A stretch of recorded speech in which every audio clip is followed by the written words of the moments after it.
Some of the greatest challenges we face as a global society relate to lack of availability of fresh food and clean water. Today, 2 billion people lack adequate access to clean water. It's one of the greatest political, social, and health challenges of the 21st century. Although water is abundant on Earth, less than 1% of the planet's water is fresh water in lakes and rivers, and that water may not be clean, and it may be far from the cities and homes where it is needed most. Worldwide, about 784 million people don't have access to what we call an improved water source. So an improved water source would be something with a little bit of engineering around it. In addition, about 1.2 billion people who use improved sources have contamination in them. So in total, it's about 2 billion worldwide that don't have access to microbiologically safe drinking water. So I work in places to try and work with households to either get access to a safer water supply or treat their water at the household level. Through the National Science Foundation-funded Engineering for All project led by Hofstra University, in collaboration with the International Technology and Engineering Educators Association, students in Carolyn Banks's classroom at Spring Hill Middle School in North Carolina are learning how engineers like Danielle help bring clean, safe water to a thirsty world. When these kids leave school, they're going to have to solve the problems that we didn't solve: food scarcity, water scarcity. Engineering for All engages kids in understanding really global problems, real-world problems, and learning the skills that they need to define a problem that they can solve. Does this system have an output? And develop the skills to solve that problem. It would be what? Clean water. It's been awesome, especially with this class, because they're excited about learning, and if they're motivated and they have hands-on, something they can touch, feel, manipulate, they enjoy it more. We also make it relevant to the real world, like this project. They really buy into it.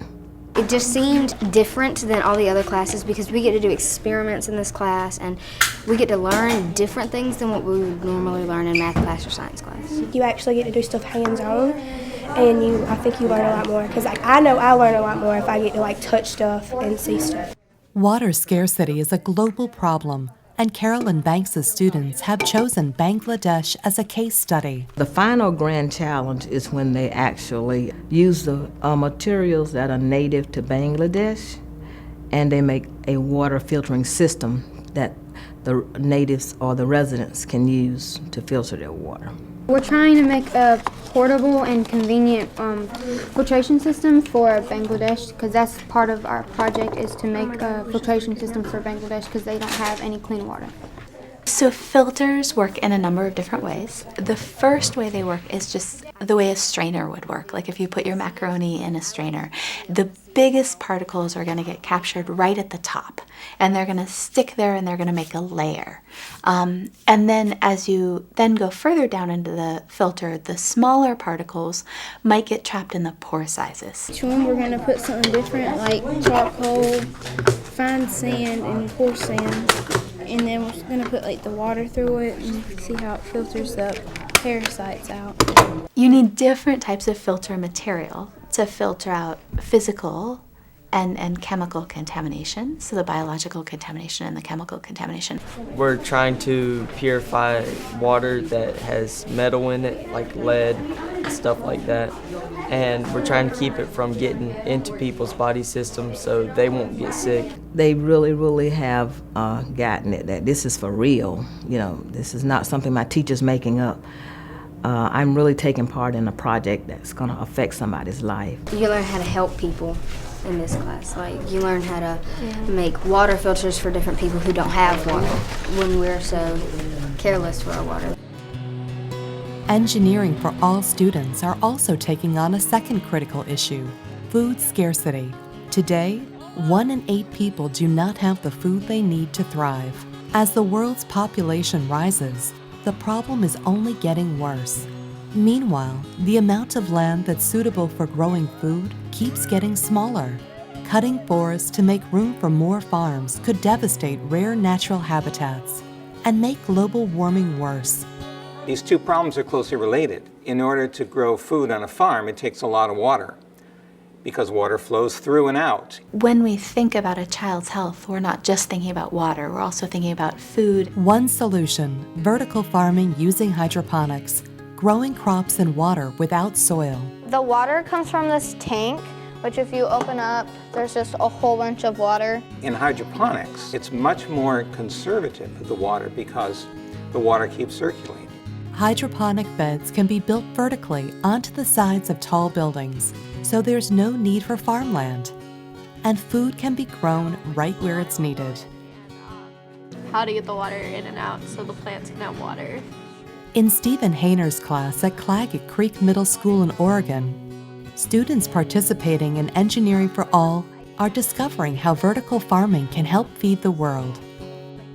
This one actually brought a real-world problem and gave the kids an opportunity to try to solve a real-world problem. And I thought that was really interesting for them to move into. When it comes to urban farming, most of the kids learn that there's just not much space available in big cities. And so in order to have farm and grow plants in there, you got to think about new methods of growing. They'll have like a drain or something.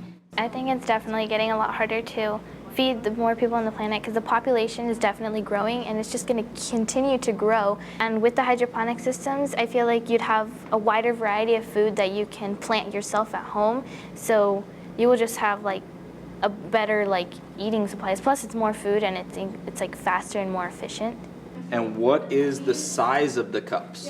2 inches. To learn how hydroponics works, students are building their own hydroponic systems. Teams start by drilling holes for the cups that will hold their crops. Check the measurements. 29. They prep the tubing that will keep the plants watered. Another team is building the structure that will hold the finished growing tray. 1, 2, 3.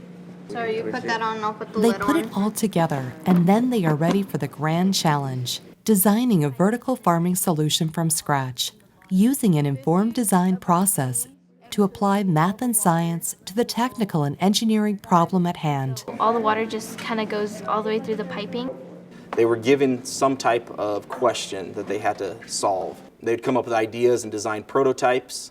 After they designed a prototype, then they would go ahead and analyze their prototype and look at some data, make changes to their prototype, and in the end see if it actually worked. Our design, it rotates like a Ferris wheel right here. And then it holds removable plant boxes. It dips into the water. It's on the north side for the maximum sunlight, and it's an ebb flow system. This is the greenhouse, so after that's where we do our harvesting. And this is what we use to take the plants on and off the side of the building so we can plant them and harvest them and re-put new plants on. The food is sold to the residents at this fruit stand, and residents now have access to fresh local fruits and vegetables. This really opened up their eyes just to the idea that there's more opportunities in engineering. I always tell them that if they find something they like, there's an engineering career for it. And so they learned about agricultural engineers, which is something completely new to them. They didn't know that there was a field out there like that. In conclusion, we support Engineering for All due to the opportunity it provides our kids here at Claggett Creek. This specifically allows us to work collaboratively to identify local issues, problem solve those issues, and identify real-world solutions. By using these ideas along with engineering and science to solve problems, kids learn the ideas much more deeply. And furthermore, they really develop a mindset that they can solve problems, that they can even address some of the world's biggest problems, and they can have success. Engineering is problem solving. It's not kind of core research like what's some of the physics, like how's the universe built or all of that. But it's more about we need something and we'd like to get there, so how do we do that? And I think it's really nice with engineering when you see the tangible results. once the plants started to grow, we didn't want the light to burn them. So we have this nail up here and a rope. So what we do is we can lift it and we can tie it back on. I didn't know much about hydroponics until we did this, and it really opened up my eyes on how we need to do other stuff to help other people, because you don't really think about it. This is what we did, this is what we came up with, this is what kids our age are thinking of, we can actually do this. It was just a proud moment. We were just very excited of our idea. I'll do this one. Students in Engineering for All classes are designing solutions to important community and global issues. Through their engineering design activities and continued study, these students will be prepared to make a real difference in the world. It looks good.